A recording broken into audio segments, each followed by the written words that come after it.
अस्सलाम वालेकुम friends, welcome back to Honesto reactions. Friends, आज इस वीडियो पर रिएक्शन देने वाला हूँ वो उड़ीसा के उस एक्सीडेंट की है जो ट्रेन एक्सीडेंट हुआ, जिसकी काफ़ी ज़्यादा मेरे ख़्याल से ब्रेकिंग न्यूज़ चली थी हर एक दुनिया में के किसी भी चैनल पर, और एक हफ़्ता हो गया था हम लोगों ने वीडियो बनाई नहीं। कासिम की अभी भी एक्सपो चल रही है तो वो भी मेरे साथ मौजूद नहीं है अभी, और हम लोग उसके गांव गए हुए थे तो उस दौरान पूरे वीक में कोई वीडियो नहीं डाल सके, क्योंकि ये काफ़ी ज़्यादा ऐसी मतलब कि एक वीडियो थी जिसको इग्नोर नहीं किया जा सकता था। तो मैंने कहा कि सबसे पहले इस वीडियो पर रिएक्शन देना बनता है कि उड़ीसा में इतना भयानक किस्म का एक हादसा हुआ कि जो कि कह रहे थे कि 2023 का सबसे बड़ा हादसा है, ट्रेन हादसा इंडिया में।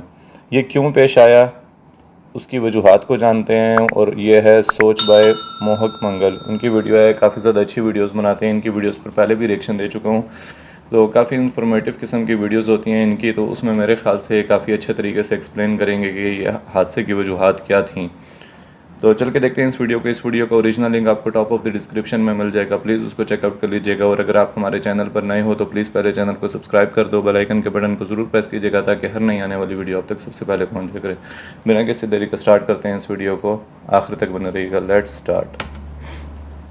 फैमिलीज जो डिस्ट्रॉय हो गई थी, दादा किसे ढूंढ रहे हैं आप? लड़का भाई। बॉडीज जिसके अंग नहीं थे, और ट्रेन ट्रैक पर खून। ये एक ऐसा नज़ारा था जो मैंने अपनी ज़िंदगी में नहीं देखा। ये कहा पैसेंजर अनुभव दास ने, जो इंडिया के one of the deadliest train accident से बच गए थे। कुछ लोगों ने रेलवे मिनिस्टर का इस्तीफा मांगा है। Just a tragedy, act of God, who would take the accountability? करीब 300 लोगों की मौत हो बहुत गई है बड़ा और हादसा था यार, 800 से 300 ज्यादा लोग। लोग घायल हुए। एक्सीडेंट के पास कई लोग जमा हुए खून डोनेट करने के लिए। प्रधानमंत्री खुद एक्सीडेंट साइट गए। गोवा मुंबई वंदे भारत एक्सप्रेस के लॉन्च को डिले कर दिया गया। पर रेस्क्यू ऑपरेशन के दौरान न्यूज मीडिया क्या कवर कर रही थी? शाबाश बेटा, बहुत बढ़िया। अब सवाल ये है कि ये एक्सीडेंट हुआ क्यों? किसने गलती करी जिसकी वजह से ये एक्सीडेंट हुआ? क्या रेलवे मिनिस्टर को रिजाइन करना चाहिए? कवच सिक्योरिटी सिस्टम का क्या, जो ऐसे एक्सीडेंट रोक सकता था? एक ही लाइन में दो ट्रेन खड़ी है, ट्रेन कोलाइड करने की कोशिश कर रहे हैं हम लोग, लेकिन कवच रोक रहा है। इस वीडियो के लिए मैंने कई रिपोर्ट्स पढ़ी, controller and auditor general of India से, इंडियन रेलवे से, और इंडियन रेलवेज की इस एक्सीडेंट के बारे में खुद की प्रिलिमिनरी रिपोर्ट। तो मैं आपको बताना चाहता हूँ कि ये एक्सीडेंट हुआ क्यों।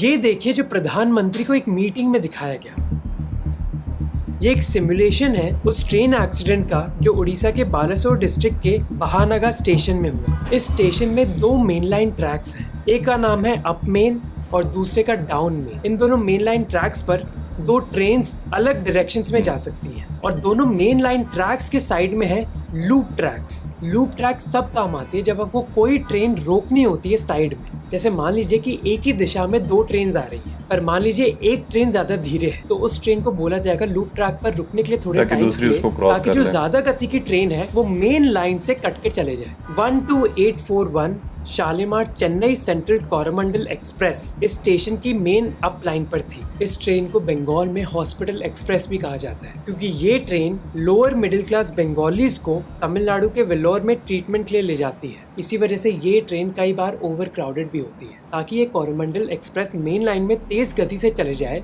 एक धीमी मालगाड़ी को बोला गया कि वो लूप लाइन में रुक जाए। इस मालगाड़ी में था आयरन ओर। उसी समय 12864 यशवंतपुर एक्सप्रेस जो बंगाल के हावड़ा की तरफ जा रही थी, वो मेन डाउन लाइन पर थी। इस ट्रेन में भी कई पेशेंट्स और उनके परिवार होते हैं जो व्हाइटफील्ड और पार्थी के सत्य साई हॉस्पिटल जाना चाहते हैं अपने इलाज के लिए। इन दोनों ट्रेन्स को इस भानागा स्टेशन में रुकना नहीं था, ताकि ये दोनों एक्सप्रेस ट्रेन्स उस स्टेशन पर रुके ना। असिस्टेंट स्टेशन मैनेजर ने निर्णय लिया कि वो दो मालगाड़ियों को लूप लाइन में रोकने के लिए बोलेंगे। ट्रेन के लिए दो चीजें इंपॉर्टेंट है, कि स्पीड से वो जा रही है और किस ट्रैक पर वो जा रही है, और ये दोनों चीजें अलग सिस्टम से चलते हैं। स्पीड की जिम्मेदारी होती है ट्रेन ड्राइवर की, जिसको कहा जाता है लोकोमोटिव पायलट। इस पायलट के सामने कई सिग्नल्स होते हैं, जैसे गाड़ियों के लिए ट्रैफिक सिग्नल होता है, उसी तरह ट्रेन के लिए सिग्नल होता है, ये बताने के लिए कि लोकोमोटिव पायलट को किस गति पर चलानी है अपनी ट्रेन।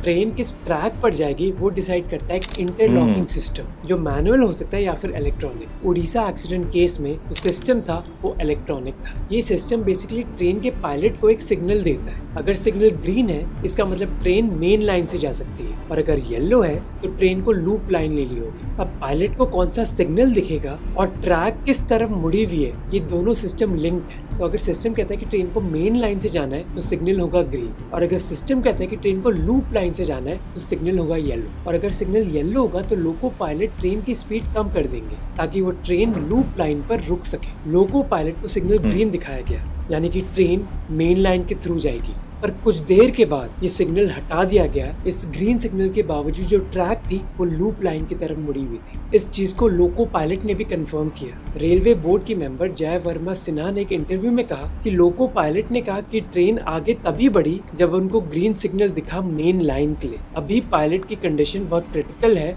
और वो अस्पताल में है। प्रिलिमिनरी फाइंडिंग से ऐसा लगता है कि सिग्नलिंग में कोई परेशानी पाई गई। प्रिलिमिनरी रिपोर्ट ने दिखाया कि रूट रिले पैनल पर ये दिख रहा था कि ट्रेन को मेन लाइन पर जाना था, पर जो ट्रैक का एक्चुअली स्विच था वो लूप लाइन की तरफ था। अब क्योंकि स्पीड का सिग्नल ग्रीन था, कोरोमंडल एक्सप्रेस का पायलट था, वो ट्रेन फुल स्पीड पर चला रहा था 128 किलोमीटर पर आवर। इस समय कोरोमंडल एक्सप्रेस जो मेन अप लाइन पर थी वो यशवंतपुर एक्सप्रेस जो मेन डाउन लाइन पर थी वो एक दूसरे को पीछे छोड़ देते हैं। पर क्योंकि स्विच लूप की तरफ था, कोरोमंडल एक्सप्रेस लूप पर घुस गई एकदम हाई स्पीड से। जो ट्रैक के ये स्विचेस होते हैं इतनी हाई स्पीड ले नहीं होते। जब आप लूप में घुसो तो आपकी स्पीड बहुत धीमी होनी चाहिए, पर क्योंकि कोरोमंडल एक्सप्रेस की स्पीड बहुत तेज थी इस लूप में, वो ट्रेन डीरेल हो गई और जो रुकी हुई मालगाड़ी थी उसके पीछे टकरा गई। इस मालगाड़ी में था आयरन ओर। तो आयरन ओर इतना स्टेबल और उसकी सेंटर ऑफ ग्रेविटी इतनी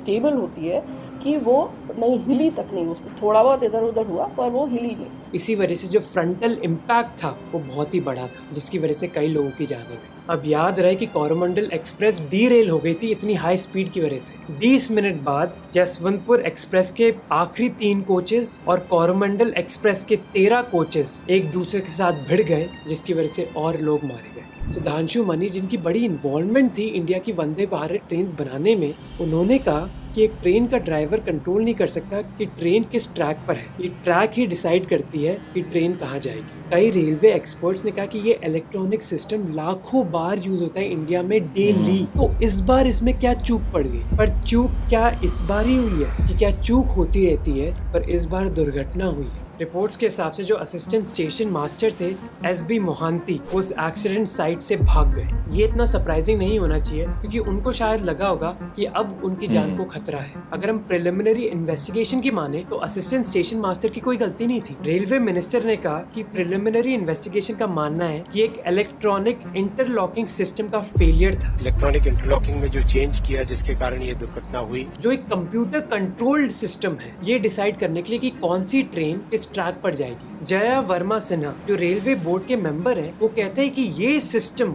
एरर प्रूफ है। It is supposed to be error proof. कहा जाता है अगर ये सिस्टम फेल भी हो जाए तो सिग्नल रेड हो जाना चाहिए ताकि लोकोमोटिव पायलट अपनी ट्रेन रोक दे। वो कहते हैं कि इस सिस्टम को कोरोमंडल एक्सप्रेस को कभी लूप लाइन में लेना ही नहीं चाहिए था। एक रेलवे एक्सपर्ट ने कहा कि ये सिस्टम लाखों बार यूज किया जाता है हर दिन इंडिया में, तो फिर क्यों ये सिस्टम इस बार फेल हो गया। और उन्होंने कहा कि ये ऐसा पहली बार भी नहीं हुआ। 2005 में गुजरात के वडोदरा डिस्ट्रिक्ट में साबरमती एक्सप्रेस एक मालगाड़ी में क्रैश कर गई थी जब उसको गलती से लूप लाइन में ले लिया गया, पर आज तक हमें ये पता नहीं चला कि ऐसा क्यों हो। और जया वर्मा कहती हैं, सपोजिंग किसी व्यक्ति ने वहाँ पे आसपास कुछ खोद दिया बिना ये देखे कि वहाँ पे केबल जा रहे हैं कि नहीं जा रहे हैं, पॉसिबल है कि केबल कट जाए, कोई शॉर्ट सर्किट हो गया। मतलब 99.9% कोई फेलियर नहीं होगा, पर 1.1% चांस मशीन में फेलियर का होगा। एक चीज़ हमें ये याद रखनी चाहिए कि जो दोनों एक्सप्रेस ट्रेन थी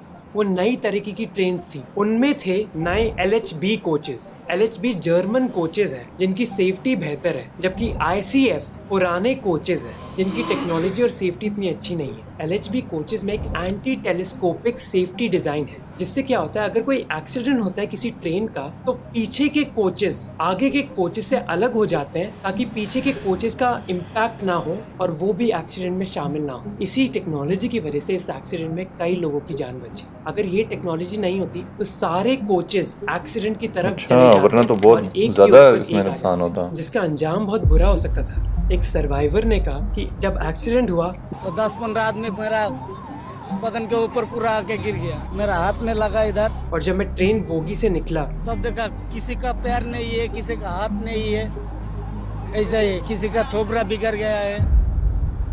कई लोग ये दावा लगा रहे कि कवच सिस्टम का क्या हुआ, जिसको इंडियन सरकार ने धूमधाम से लॉन्च किया था। कवच सिस्टम उन दोनों ट्रेन्स में नहीं था जो इस एक्सीडेंट में इन्वॉल्व थी। रेलवे मिनिस्टर ने तो ये तक कहा कि अगर वो सिस्टम इंस्टॉल भी होता तो वो इस एक्सीडेंट को नहीं रोक सकता था। क्यों? इसके बारे में जानते हैं। ये है कवच ऑटोमेटिक ट्रेन प्रोटेक्शन सिस्टम, जिसको गांधीनगर और मुंबई के बीच वंदे भारत 2.0 ट्रेन में लगाया गया था। ये एक make in India safety system है जिसका ऑब्जेक्टिव है कि इंडिया में 0 ट्रेन एक्सीडेंट्स हुए। इस सिस्टम को डेवलप किया गया था research design and standards organization ने। रेलवेज का दावा है कि कवच सबसे सस्ता SIL 4 सिस्टम है, सेफ्टी इंटेग्रिटी लेवल 4, और इस सिस्टम में एरर होने की संभावना 1 है 10,000 सालों में। मान लो नामुमकिन। रेलवे मिनिस्टर ने कहा था कि ये 10,000 सालों गेम में। चेंजर होगा रेलवे सेफ्टी के लिए। System called Kavach, if you compare with the current European system, which is ETCS level 2, this is better than level 2 and comparable to level 3. Level 3, very few countries are there. तो ये system काम कैसे करता है? बहुत ही simple है। ये system automatically break लगा देता है एक ट्रेन में 2 सिचुएशंस में। अगर वो ट्रेन रेड लाइट पर रुकती नहीं है और अगर वो ट्रेन दूसरी ट्रेन से टकराने वाली है। ये सिस्टम तभी काम करता है जब दोनों ट्रेन्स में ये सिस्टम हो। इस साल रेलवे मिनिस्टर ने इस सिस्टम को टेस्ट भी किया जब उन्होंने 2 टेस्ट ट्रेन्स को एक दूसरे की ओर चला दिया। इस सिस्टम ने दोनों ही ट्रेन्स को 40 मीटर दूर रोक दिया। देखिए कवच अपने से रोकने की कोशिश कर रहा है। ड्राइवर साहब, आप तो ब्रेक नहीं लगा रहे हैं। ड्राइवर ब्रेक नहीं लगा रहे हैं। आगे लोको खड़ा है ब्लॉक सेक्शन के अंदर। एक ही लाइन में 2 ट्रेन खड़ी है। ट्रेन कोलाइड करने की कोशिश कर रहे हैं हम लोग, लेकिन कवच रोक रहा है। पर रेलवे मिनिस्टर ही नहीं, रेलवे एक्सपर्ट सुधांशु मानी का भी मानना है कि कवच सिस्टम उड़ीसा के एक्सीडेंट को नहीं रोक सकता था। वो कहते कि कवच सिस्टम तब रोक सकता है जब ट्रेन रेड लाइट को क्रॉस कर रही है या फिर दूसरी ट्रेन से टकराने वाली है। ये सिस्टम ट्रैक को नहीं बदल सकता। उड़ीसा के केस में ट्रैक ही लूप लाइन की तरफ चली गई थी। अब आप पूछोगे, जब वो लूप लाइन की तरफ चली गई थी और मालगाड़ी से टकराने वाली थी तब तो ये सिस्टम काम कर सकता था ना। पर जब तक वो ट्रेन लूप लाइन में आ गई थी तब उस ट्रेन के पास इतना टाइम ही नहीं था कि वो मालगाड़ी से पहले रुक जाए। हमें ये समझना चाहिए कि वो ट्रेन 128 किलोमीटर पर आवर की स्पीड से चल रही थी। इस वजह से लूप लाइन में घुसने के बाद रोकना उस ट्रेन को शायद नामुमकिन था। अभी कवच सिस्टम को हाई डेंसिटी रूट्स पर लगाया जा रहा है, जैसे वो रूट्स जो इंडिया के 5 बड़े सेंटर्स चेन्नई, कोलकाता, मुंबई, दिल्ली और गुवाहाटी को कनेक्ट करते हैं। पर हमें ये भी नहीं मानना चाहिए कि कवच सिस्टम से सारी जानें बच जाएंगी। इस चीज़ के लिए देखते हैं CAG, इंडियन रेलवेज और NCRB की रिपोर्ट्स। NCRB के हिसाब से पिछले 10 सालों में 2,60,000 लोगों की मौत हुई है ट्रेन एक्सीडेंट्स में। पर अगर आप हमारा सेफ्टी रिकॉर्ड दूसरे देशों से कंपेयर करोगे तो वो इतना बुरा नहीं है। जैसे 2019 में इंडिया की एक्सीडेंट रेट पर बिलियन ट्रेन किलोमीटर थी 0.5, जबकि जर्मनी की थी 0.45 और फ्रांस की 0.25। और कई सालों से ये सिचुएशन बेहतर ही हो रही है। पिछले 20 सालों में सीरियस ट्रेन एक्सीडेंट्स कम हुए हैं। या 1995 में 398 सीरियस ट्रेन एक्सीडेंट्स हुए थे, इस साल बस 48 हुए हैं। पर इसका मतलब ये भी नहीं है कि लोग मारे नहीं जा रहे हैं एक्सीडेंट्स में। 2021 में 16,000 से ज्यादा लोगों की मौत हुई थी ट्रेन एक्सीडेंट्स में। पर इस प्रॉब्लम को सॉल्व कैसे करना है उससे पहले यहाँ पे तो बहुत ज्यादा होते हैं कि लोगों की मौत होती कैसे है। NCRB रेलवे की एक्सीडेंट डेथ्स को 5 कैटेगरीज में डालती है। 2018 में 13 स्कूल बच्चों की मौत हो गई थी एक रेलवे क्रॉसिंग में गोरखपुर के पास। एक स्कूल वैन ड्राइवर एक क्रॉसिंग को क्रॉस करने की कोशिश कर रहा था, जिसका उस गाड़ी से एक्सीडेंट हुआ और उन बच्चों की जान चली गई। और इनफैक्ट इसी तरह मोस्ट लोगों की मौत होती है ट्रेन एक्सीडेंट्स में। मोस्ट लोगों की मौत तब नहीं होती जब 2 ट्रेनें टकराती हैं, जबकि एक ट्रेन जब वो गाड़ी या फिर लोगों से टकराती है। 2021 की NCRB रिपोर्ट के हिसाब से 16,000 में से 11,000 से ज़्यादा लोग तब मरे जब वो ट्रेन से गिर गए थे या फिर जब एक ट्रेन उनसे टकरा गई थी। उन बच्चों की मौत हुई क्योंकि वो एक अनमैन्ड रेलवे क्रॉसिंग पर थे। एक ऐसी क्रॉसिंग जहाँ कोई भी आदमी नहीं होता ये बोलने के लिए कि भैया अभी क्रॉसिंग मत करो, ट्रेन आने वाली है। 2015 में 28% ट्रेन एक्सीडेंट्स ऐसी ही क्रॉसिंग्स पर होते थे। पर इनफैक्ट बीजेपी सरकार ने इस प्रॉब्लम को अच्छी तरह सॉल्व किया है। जब मोदी सरकार 2014 में आई तब इंडिया में करीब 9000 अनमैन्ड क्रॉसिंग्स थी ब्रॉड गेज लाइंस पर। ये वो लाइंस होती है जो हमारी रेलवेज में मोस्टली यूज करी जा रही है। 4 साल में मोदी सरकार ने या तो 5500 क्रॉसिंग्स पूरी हटा दी, यानी कि अब लोग उस क्रॉसिंग को पार ही नहीं कर सकते थे, या फिर उन्होंने आदमी लगा दी उन क्रॉसिंग्स पर लोगों की देखभाल करने के लिए। इसका मतलब था कि 2019 तक 3500 क्रॉसिंग्स बची थी। 2019 में 6 महीने में रेलवे मिनिस्ट्री ने इन सारी क्रॉसिंग्स को या तो एलिमिनेट कर दिया, यानी कि खत्म कर दिया, या फिर उनको वापस मैंड कर दिया। अब ये तो बहुत अच्छी बात है, पर हमें ये भी नहीं भूलना चाहिए कि 2 साल पहले ही 11000 लोग मरे थे क्योंकि वो ट्रेन से गिर गए या फिर ट्रेन उनसे टकरा गई। मुझे और कोई इन्फॉर्मेशन नहीं मिली इन सारी सरकारी रिपोर्ट्स में कि इस चीज को सॉल्व करने के लिए हमें क्या करना चाहिए। फिर 16500 में से करीब 5000 लोग अदर्स की वजह से मरते हैं और एनसीआरबी के पास इसके बारे में कोई जानकारी नहीं है कि अदर्स है क्या। 86 लोग मरे क्योंकि ट्रेन टकरा गई एक दूसरे से, और ये यूजुअली होता है जब पायलट को रॉन्ग सिग्नल दे दिया जाता है या फिर वो बहुत थके हुए होते हैं। पर अगर हमारा इलेक्ट्रॉनिक इंटरलॉकिंग सिस्टम एक्चुअली हर ट्रेन पर है और ढंग से यूज हो रहा है तो ऐसे एक्सीडेंट्स नहीं होने चाहिए। और फाइनली 22 लोग मरे क्योंकि ट्रेन डीरेल हो गई, यानी ट्रेन पटरी से बाहर चली गई। ये यूजुअली तब होता है जब ट्रेन या फिर ट्रैक की मेंटेनेंस नहीं करी जा रही। अभी सवाल ये है कि इंडियन रेलवे जो पूरी दुनिया में सबसे बड़ा एम्प्लॉयर है वो इन चीज़ों को सॉल्व क्यों नहीं कर पा रहे, और इसको समझना बहुत ही आसान है।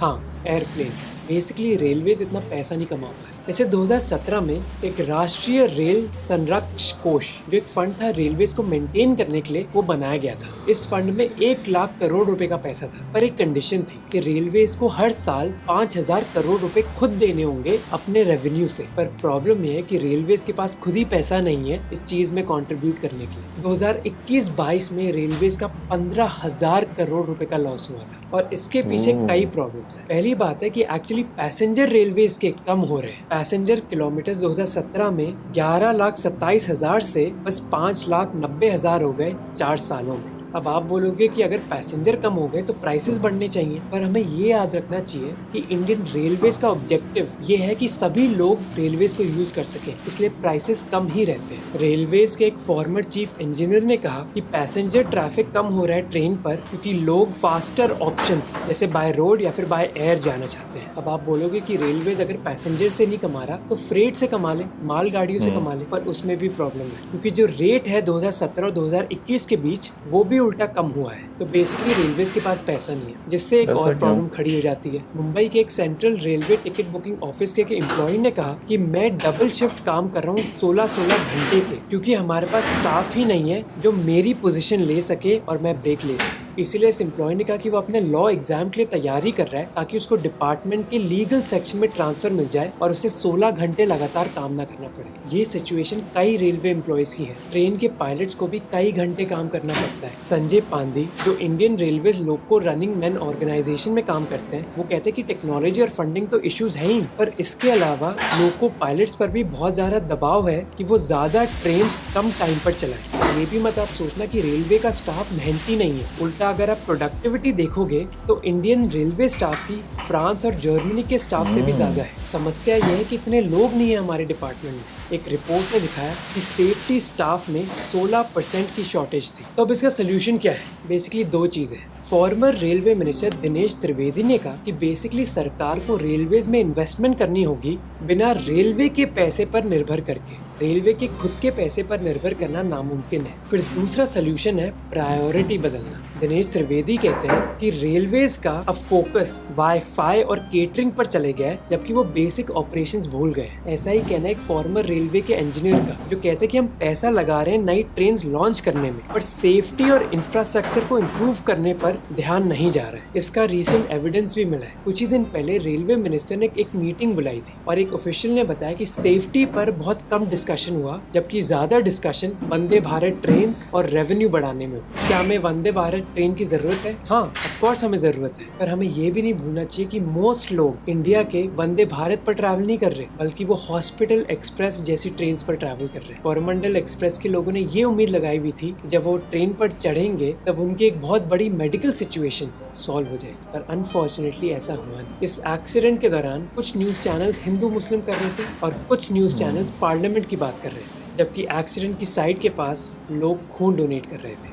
अब क्या रेलवे मिनिस्टर को रिजाइन कर देना चाहिए? मेरा पर्सनल ओपिनियन है नहीं। अगर आप उनकी क्वालिफिकेशन देखें तो one of the most qualified होंगे हमारे देश में इस नौकरी के लिए। वो IAS भी रह चुके हैं और सीमेंस और GE ट्रांसपोर्टेशन जैसी कंपनीज में काम भी कर चुके हैं। पर क्या इसका मतलब है कि उनकी अकाउंटेबिलिटी नहीं होनी चाहिए? नहीं, होनी चाहिए, पर इमीडिएटली नहीं। हमें ये इन्वेस्टिगेशन करनी चाहिए कि क्या उनको मालूम था कि ऐसे एक्सीडेंट हो सकते हैं, उसके बावजूद क्या उन्होंने स्टेप लिया या फिर नहीं। और फाइनली हमें ये देखना चाहिए कि इस एक्सीडेंट के बाद उनका क्या रिएक्शन है, क्या वो चीज़ ठीक करने की कोशिश कर भी रहे या फिर नहीं। पर अगर हमें लगता है कि एक्सीडेंट से पहले उन्होंने ढंग से काम नहीं किया या फिर एक्सीडेंट के बाद भी नहीं किया, तो ज़रूर उनका रेजिग्नेशन हमें मांगना चाहिए। पर मैं नहीं मानता कि एक क्वालिफाइड मिनिस्टर को रिज़ाइन करने पर मजबूर करना चाहिए हमें ऐसी इन्वेस्टिगेशन के बिना, इस वजह से कि हमें उनकी सरकार नहीं पसंद। मैं नहीं मानता कि इससे हमारे देश और हमारे देशवासियों को इससे फ़ायदा मिलेगा। सबसे बड़ी बात यह है कि अगर फ़र्ज़ करो कि ये रिज़ाइन कर देते हैं तो इनकी जगह पर जो नए मिनिस्टर आएंगे तो वो क्या ऐसा हो सकता है कि फिर कोई ऐसा हादसा ना हो, कोई ट्रेन एक्सीडेंट ना हो। जो वजूहात इन्होंने बताई हैं वीडियो में कि जिस वजह से एक्सीडेंट हुआ है, और उसको रोकना बहुत ही ज़्यादा मुश्किल था, क्योंकि उनको ट्रेन को एक ग्रीन सिग्नल मिला था कि आप मतलब कि रास्ता साफ़ है। दूसरा यह है कि वो जो उसका लूप की तरफ उसने जाना था और वो एक्सीडेंट, ये बहुत रोकना मुश्किल था। तो उसमें भी ऐसा है कि जो ये बोल रहे थे कवच सिस्टम हम लोगों ने बनाया है, जिसको ट्राई भी कर चुके हैं और वो बहुत ज़्यादा सेफ़ है, जो अगर दोनों ट्रेन्स में लगा हुआ होता तो वो तब हो सकता था कि वो कुछ ना कुछ हद तक जो है वो इसको कंट्रोल कर लेते। लेकिन गलती किस जगह पर है ये अभी तक इनको ख़ुद भी नहीं समझ लगी कि यहाँ पर गलती हुई क्या है। क्या वो जो सिग्नल था वो किसी वजह से एरर दी है उसने इलेक्ट्रॉनिक मशीन ने, या फिर जो है वो कहीं और एरर था जिसकी वजह से ये इतना बड़ा एक्सीडेंट हुआ है। लेकिन इन्होंने ये बात अच्छी की है कि इसकी प्रॉपर एक इन्वेस्टिगेशन होनी चाहिए, उसके बाद ही जो रेलवे के मिनिस्टर हैं उनको या तो रिज़ाइन देना चाहिए या फिर उनसे रिज़ाइन लेने की बात करनी चाहिए। लेकिन विदाउट इन्वेस्टिगेशन इस नतीजे पर पहुंचना कि नहीं उनको रिज़ाइन करें और वो क्योंकि हमें वो सरकार नहीं पसंद तो इसलिए उनको रिज़ाइन करना चाहिए, इस तरीके से तो वैसे भी मेरे ख़्याल से ऐसा नहीं है कि एक्सीडेंट इस वजह से रुक जाते हैं या कम हो जाएंगे। हाँ, उसके प्रॉपर उस तक पहुंचा जाए कि यार इसकी वजूहात क्या थी इस एक्सीडेंट की, क्योंकि वाकई में एक बहुत बड़ा एक्सीडेंट हुआ है, 300 लोगों की जानें गई हैं। और ये भी जो मैंने सुना था कि 300 लोगों की जान गई है। 2023 का ये सबसे बड़ा एक्सीडेंट है, बल्कि ये मेरे ख़्याल से करीब 5 सालों में सबसे बड़ा एक्सीडेंट है। इससे पहले मैंने ये सुना था कि जो 60s में एक एक्सीडेंट हुआ था पम्बन ब्रिज का, वो बहुत ही इंडिया की हिस्ट्री का सबसे बड़ा एक बहुत बड़ा वो एक एक्सीडेंट हुआ था, जिसमें एक तूफ़ान जो है वो आया था, समुद्री तूफ़ान, और उसकी लपेट में आ गई थी ट्रेन। लेकिन यार मुझे नहीं समझ आती, पाकिस्तान में तो बहुत ज़्यादा होते हैं ये एक्सीडेंट्स। लास्ट जो एक्सीडेंट हुआ था कुछ लगभग एक लास्ट ईयर हुआ था, जिसमें एक सिलेंडर फटा था और उसकी वजह से काफ़ी ज़्यादा पैसेंजर्स जो थे वो जल गए थे। तो उस टाइम भी हम लोगों का एक ये होता है कि एक कमेटी बना दी गई है जो इसकी इन्वेस्टिगेशन करेगी, लेकिन उसका बाद में कुछ भी पता नहीं चलता कि उसकी इन्वेस्टिगेशन हुई थी तो उसमें फिर आखिरकार उसका नतीजा क्या निकला था। इधर तो ज़्यादातर ऐसा ही होता है कि एक कमेटी बना दी जाती है और उसके बाद वो चीज़ बस 1-2 दिन तक जो है मीडिया में सुर्खियों पर रहती है, उसके बाद गायब हो जाती है।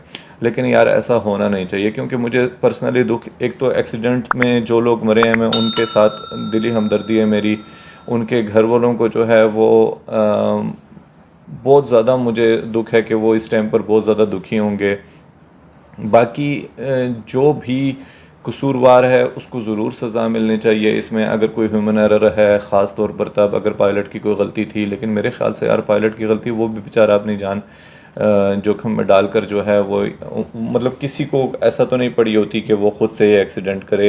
हाँ, उसमें देखना ज़रूर चाहिए कि क्या उस तक जो है वो सिग्नल सही पहुंचा था, उसने कोई गलती की है।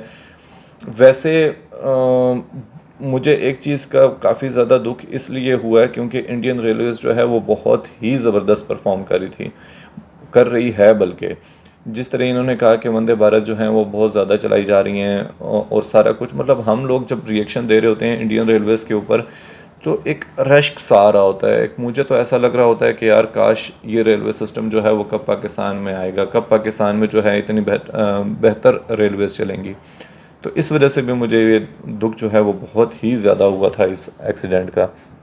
मैं थोड़ा सा लेट हुआ रिएक्शन करने के लिए, लेकिन मैं आप सबको ये ज़रूर बताना चाहता हूँ कि मैं हो गया, कासिम हो गया, मेरे साथ हम लोगों ने ये बात उस दिन भी कही जिस दिन एक्सीडेंट हुआ कि बहुत ज़्यादा, मतलब मेरी अपनी फैमिली ने भी मुझे कहा कि यार इंडिया में इस तरीके से हम लोगों ने सुना अमूमन बहुत कम, मतलब ऐसा होता है कि यार इंडियन न्यूज़ वगैरह सबको पता होती हैं। ये क्योंकि इतनी बड़ी न्यूज़ थी कि ब्रेकिंग न्यूज़ के तौर पर चली थी, हेडलाइंस में दिखाया गया था, तो वो हर एक को पता थी। तो मेरी मदर ने मुझे स्पेशली कहा कि यार आप मेरी तरफ से सब लोगों को लाजमी एक बोलना कि हमें इंतहाई दुख हुआ है इस चीज़ का, और जो इनमें जान से गए हैं या फिर जो ज़ख्मी हैं उनके लिए हमारी दुआ है कि वो जल्द अज जल्द सेहतयाब हो जाएं, और जो लोग जिनकी फैमिलीज़ हैं उनके साथ हम लोग दुख में बराबर के शरीक हैं।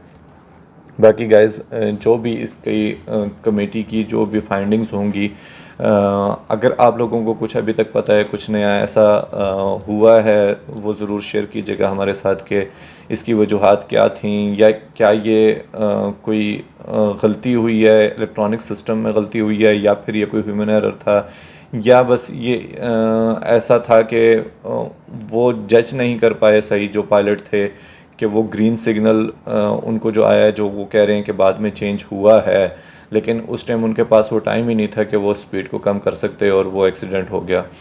तो फ्रेंड्स ये हमारे साथ ज़रूर शेयर कीजिएगा और देखते रहिए। नेक्स्ट वीडियो में आपसे मिलते हैं। अगर आपने चैनल सब्सक्राइब नहीं किया तो प्लीज़ सब्सक्राइब कर दें, बेल आइकन के बटन को ज़रूर प्रेस कीजिएगा। मिलते हैं नेक्स्ट वीडियो में। Take care.